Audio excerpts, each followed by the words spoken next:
हम सब जानते हैं कि रोज़ रक्त की जो है दिक्कत आती है, मेडिकल कॉलेज शिमला में भी, टांडा में भी और बहुत जगह आती है। आज भी मेरे पास 2 सुबह कॉल आई क्योंकि मेरा नाम मेडिकल कॉलेज के ब्लड बैंक के बाहर लिखा है कि जब इमरजेंसी हो तो आप कॉल करें। 1-2 नाम और लिखे हैं, तो रोज़ में रात तक फ़ोन आते हैं और जो दूसरे लोग समाज में काम कर रहे हैं उनके पास भी फ़ोन आते हैं। बहुत शॉर्टेज रहती है, लेकिन कभी भी इस शॉर्टेज क्यों है ये जानने की कोशिश कोई नहीं करते। हम भी आमतौर पर नहीं करते। हम भी रक्तदान शिविर लगाते हैं। 1 जनवरी को हमने शिविर लगाया, अभी 1 फरवरी को लगाया, और जैसे जैसे सर्दियां ज़्यादा पड़ती हैं हम कैंप भी आमतौर पर लगाते रहते हैं।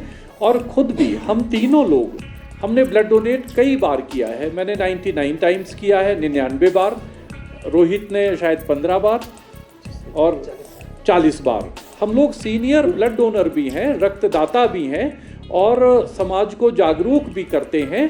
तब हम ये हैसियत रखते हैं कहने की कि सरकार या स्वास्थ्य विभाग कहाँ पर फेल हो चुका है और क्या कारण है कि पूरे प्रदेश में कागजों पर तो काम इनका बिल्कुल पूरा रहता है, 100% करेक्ट रिपोर्ट दिल्ली जाती है, लेकिन अगर देखा जाए तो वो 100% करेक्ट नहीं होती है। ये झूठे आंकड़े तैयार करके दिल्ली भेजते हैं, जो सरकार के लोग भेजते हैं, चाहे वो एड्स कंट्रोल सोसाइटी है चाहे हेल्थ डिपार्टमेंट है। मेरा आज का फोकस इस पे है कि ऐसी परिस्थिति हिमाचल प्रदेश में क्यों है। इसके बैकग्राउंड है एक केस 1992 में 1992 में, चाहे आप लोग इसको रिपोर्ट ना भी करें, इतनी बैकग्राउंड को मैंने डाल दिया, लेकिन आपकी समझ के लिए, क्योंकि आप लोग खबरें करते हैं। मैं भी आपके बीच से ही निकला हुआ एक जर्नलिस्ट हूँ, फिर यूनिवर्सिटी चला गया और रिटायरमेंट के बाद अभी फिर समाज में काम करता हूँ। तो ये खास करके जो हमारे बच्चे हैं, जो बिल्कुल यंग जनरेशन के हैं, अभी पास आउट होके आए हैं, उनकी समझ के लिए 1992 में common cause versus union of India एक केस फाइल हुआ था सुप्रीम कोर्ट में। उसमें कहा गया था कि पूरे देश भर में ब्लड को लेकर के, ब्लड बैंकिंग को लेकर के केओस है, अराजकता की स्थिति है और बहुत खराब हालत है। खून खरीदा जा रहा है, बेचा जा रहा है, उससे जो संक्रमण है वो रक्त में आता है, चाहे वो एड्स और HIV है, चाहे यौन संचारित रोग हैं और भी बहुत सी बीमारियां हैं।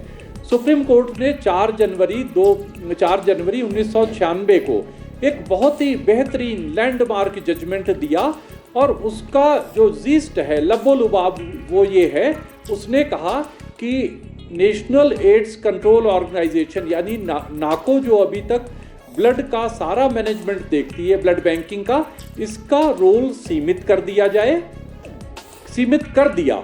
और उसने कहा कि national blood transfusion council Delhi में बने केंद्र स्तर पर, और राज्यों में, सभी राज्यों में, जिसमें हिमाचल प्रदेश भी है, हिमाचल प्रदेश भी पार्टी था उसमें, उस केस में, यहाँ पर स्टेट ब्लड ट्रांसफ्यूजन काउंसिल बने।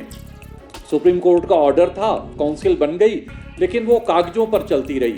हमारी जो स्वास्थ्य सचिव होते हैं, secretary health to the government of Himachal Pradesh, चाहे वो एडिशनल चीफ सेक्रेटरी हो, चाहे प्रिंसिपल सेक्रेटरी हो, चाहे सेक्रेटरी, जो सेक्रेटरी का काम देखता है वो इसका चेयरपर्सन होता है। जैसे अभी चेयरपर्सन जो है वो सेक्रेटरी हेल्थ M सुधा देवी जी हैं। ऐसे शुरू से सेक्रेटरी रहा इसमें, और इसमें कोई मेंबर सेक्रेटरी होता है, कोई HAS ऑफिसर अभी भी हैं और दूसरे भी इसमें होते हैं। तो ये निष्क्रिय या ठप पड़ी संस्था है, जबकि ये नियामक संस्था है, स्टैट्यूटरी बॉडी है, वैधानिक संस्था है और ब्लड बैंकिंग सिस्टम की रेगुलेटरी बॉडी है।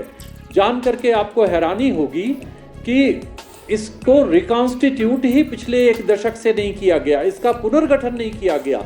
जो संस्था बनी थी, जिसमें मेंबर 2 साल के लिए अपॉइंट होते हैं, सरकारी मेंबर तो नॉमिनेटेड रहते हैं, जैसे सेक्रेटरी हेल्थ चेयरपर्सन हो गया, सेक्रेटरी फाइनेंस हो गया, दूसरे हो गए, लेकिन जो वॉलंटरी ऑर्गेनाइजेशन के मेंबर्स होते हैं, रेड क्रॉस का होता है, HP VHA का होता है, कोई नहीं। 2 साल का टर्म खत्म हो गया। सबसे हैरानी की बात यह है कि 8 साल से ज़्यादा हो चुके हैं, 8.5 साल, इसकी कोई मीटिंग ही नहीं हुई।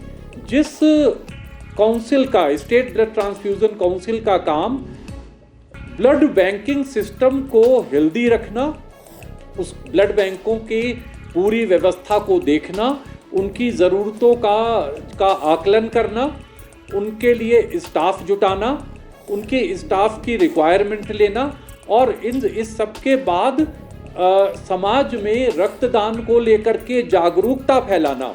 आप लोग इतने सालों से ब्लड डोनेशन कैंप कवर कर रहे होंगे, गारंटी लेता हूं मैं हमारे मीडिया के साथी स्टेट ब्लड ट्रांसफ्यूजन काउंसिल का नाम आज पहली बार सुन रहे होंगे। ठीक है ना चारू? पहली बार सुन रहे होंगे, क्योंकि कुछ इन्होंने हम कौन जानेगा। मेरी गवर्नमेंट में भी सीनियर लेवल पर बात हुई, क्योंकि जब मैं इस रिसर्च में लगा था तो मेरी बात हुई सबसे, ज़्यादातर को पता ही नहीं है, आईएएस ऑफिसर्स को नहीं पता है, मेडिकल कॉलेज के सीनियर अथॉरिटीज़ को नहीं पता है कि स्टेट ब्लड ट्रांसफ्यूजन नाम की कोई काउंसिल भी राज्य में है। इनका काम है मीडिया के माध्यम से समाज में ब्लड के लिए जागरूकता के लिए काम करना, वर्कशॉप लगाना, मीडिया की ट्रेनिंग करना। जो आज मैं काम कर रहा हूँ, बता रहा हूँ आपको, ये सॉर्ट ऑफ ट्रेनिंग भी है कि आपको पता चले कि ब्लड बैंकिंग सिस्टम कैसे चलता है। मैं भी आपकी तरह जर्नलिस्ट था। जब मैं जनसत्ता में चंडीगढ़ में था रिपोर्टर 30 साल पहले, तो वहाँ पीजीआई ने हमारे लिए एक छोटा सा 7 दिन का कोर्स बनाया था, मॉड्यूल बनाया था, और मैं उस ट्रेनिंग से निकला हूँ, इसलिए मुझे ब्लड बैंकिंग के बारे में सारा पता रहता है। तो इन्होंने कोई काम नहीं किया। हम कैंप लगाते हैं, दूसरे एनजीओज आगे आते हैं जब शॉर्टेज होती है। ट्रांसफ्यूजन काउंसिल की तरफ से कोई अपील नहीं आती है, एक बैनर अपना नहीं लगाते हैं, एक सर्टिफिकेट ट्रांसफ्यूजन काउंसिल की तरफ से या कोई पेन डोनर्स को देने के लिए, कोई कैप, कोई टी शर्ट, जो नेशनल गाइडलाइंस हैं कि आप डोनर्स को मोटिवेट करने के लिए क्या क्या करेंगे। छोटी सी कोट के लिए पिन दे दें, एक पेन दे दें, पेन जिससे कि लोग लिखेंगे भी और उसके ऊपर लिखा होगा state blood transfusion council, donate blood save life, उससे मोटिवेशन होता है। आज तक इस काउंसिल ने कोई काम नहीं किया। ये फंड्स इनके पास आते हैं, वो कहाँ जाते हैं? मैं मुख्यमंत्री को एक पत्र लिखा है, उसमें जांच की मांग की है। तो ये स्थिति है पूरे प्रदेश में। अब इसका खतरा क्या है? मेन बात यह है कि काउंसिल अगर नहीं काम कर रही तो खतरा क्या है?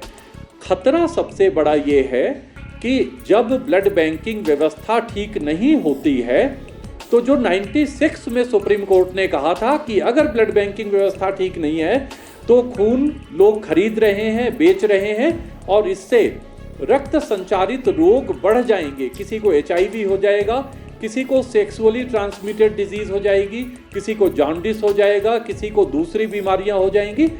ये सारी भी, किसी को रेबीज भी हो सकता है। ये सारी बीमारियां खून के जरिए फैल सकती हैं। तो इसलिए ट्रांसफ्यूजन काउंसिल को सारी जिम्मेवारी दी गई थी। आज हिमाचल में यही बिल्कुल सिमिलर सिचुएशन है 1996 वाली, कि हमारे यहाँ ब्लड की, इंदिरा गांधी मेडिकल कॉलेज और जितने बड़े ब्लड बैंक हैं, ब्लड की बहुत शॉर्टेज होती है आमतौर पर गर्मियों का थोड़ा सा सीजन छोड़ करके।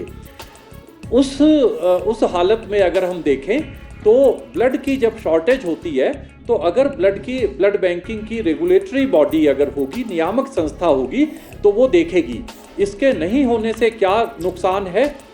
जहां स्टाफ कम है, कोई उसकी नीड असेसमेंट नहीं है कि ब्लड बैंक में स्टाफ कितना है, कौन से इक्विपमेंट और मशीन लगी है, उसकी कोई असेसमेंट नहीं है कि कितनी उसकी और ज़रूरत है।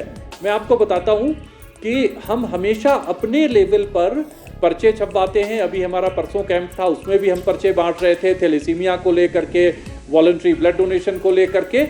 उसमें हम जो है प्रचार प्रसार का काम करते हैं, जो सरकार से 1 पैसे की मदद नहीं लेते हैं। हम दोस्त लोग मिल करके ये सारा काम संचालित करते हैं। दिक्कत क्या है कि 1 यूनिट ब्लड 3 मरीजों को आसानी से चढ़ाया जा सकता है, जिसे हम कंपोनेंट थेरेपी कहते हैं। कंपोनेंट थेरेपी से ब्लड बैंक पर और समाज के डोनर्स पर प्रेशर 1/3 रह जाता है। अगर 100 यूनिट ब्लड इकट्ठा हुआ तो 300 लोगों को, 300 नहीं 280 लोगों को, अगर नहीं हुआ तो 250 लोगों को चढ़ जाएगा, वरना 100 यूनिट ब्लड सिर्फ 100 लोगों तक जाएगा और शॉर्टेज बनी रहेगी। हमारा कहना है जो भारत सरकार की और विश्व स्वास्थ्य संगठन की WHO की गाइडलाइंस हैं कि 100% कंपोनेंट आप बनाएं। अगर 100 यूनिट ब्लड आपके पास आया है, 100 यूनिट ब्लड का आप कंपोनेंट बनाएं ताकि 300 लोगों को वो ब्लड दिया जा सके। क्यों नहीं कंपोनेंट बन पाते हैं? आपकी जानकारी के लिए इंदिरा गांधी मेडिकल कॉलेज में कंपोनेंट मेकिंग लेस देन 25% है। अगर 100 यूनिट ब्लड आया तो 20 से 25 यूनिट तक का ही वो जो है कंपोनेंट बनाते हैं। तो बाकी जो 75 यूनिट है, 80 यूनिट है, वो पूरा का पूरा ब्लड, होलसम ब्लड दे दिया जाता है, जबकि 80 यूनिट ब्लड 240 लोगों को दिया जा सकता है, जिसमें प्लाज्मा, प्लेटलेट्स और आरबीसी मुख्य तौर पर उसके कंपोनेंट होते हैं। क्यों नहीं बनाया जा पाता है? ब्लड बैंक के ऊपर सारे दोष देते हैं, मैं भी दोष देता हूं कई बार ब्लड बैंक को कि क्या सिस्टम है। बहुत से उनके यहाँ फ्लॉज हैं, खामियां हैं, गड़बड़ हो सकती है, लेकिन ऐसे मामले में ब्लड बैंक विक्टिम है, उसको हम कल्प्रिट मान लेते हैं, लेकिन ब्लड बैंक खुद एक विक्टिम है। किसका विक्टिम है? स्टेट गवर्नमेंट के हेल्थ डिपार्टमेंट का, जो उसकी बात सुनता नहीं है। अगर इनके पास प्रॉपर स्टाफ हो तो ये कंपोनेंट बना सकते हैं, ब्लड बैग्स प्रॉपर हों तो ये उसके लिए ब्लड बैग जो है दूसरे आते हैं, तो ये लोग उसकी कंपोनेंट्स बनाने का काम आसान हो सकता है। इनके पास वैन हो, वैन, एक बार आप लोगों को कुछ सीनियर हैं, कल्याण जी जैसे, इनको याद होगा, बहुत बड़ी बड़ी बसें आई थी, वॉल्वो से भी 1.5 मीटर बड़ी, कि उसमें ब्लड डोनेट किया जाएगा, जब जीएस वाली जी होते थे। फ्री में आ गई थी नैको से, वो पता नहीं कहाँ गई उसका पता नहीं है, लेकिन वो हिमाचल के लिए फिजिबल थी ही नहीं, क्योंकि वो मुड़ती ही नहीं थी। छोटी वैन हो, एचपीयू भेज दे, सेक्रेटेरिएट भेज दे, एजी ऑफिस भेज दे, वहाँ पे जाकर के ब्लड चाहे 10 यूनिट भी आए, वहाँ से ब्लड आ सकता है। कौन करेगा? उसके लिए ब्लड बैंक तो नहीं अरेंज कर सकता है, क्योंकि उसके लिए स्टाफ भी चाहिए, ड्राइवर भी चाहिए, टेक्नीशियन भी चाहिए, मेडिकल ऑफिसर भी चाहिए, ये चीज़ें। तो ये ब्लड बैंक को, सारे ब्लड बैंकों की बात मैं कर रहा हूँ, विक्टिम बना करके हेल्थ डिपार्टमेंट ने रखा हुआ है। ना हेल्थ मिनिस्टर के पास टाइम है इसके लिए, और ना हेल्थ सेक्रेटरी के पास टाइम है। वो जिन कामों में टाइम लगाते हैं उसके बारे में मैं कोई टिप्पणी नहीं करना चाहता। सब दुनिया जानती है कि ये लोग, स्वास्थ्य विभाग के लोग किस तरीके से काम करते हैं। आप देख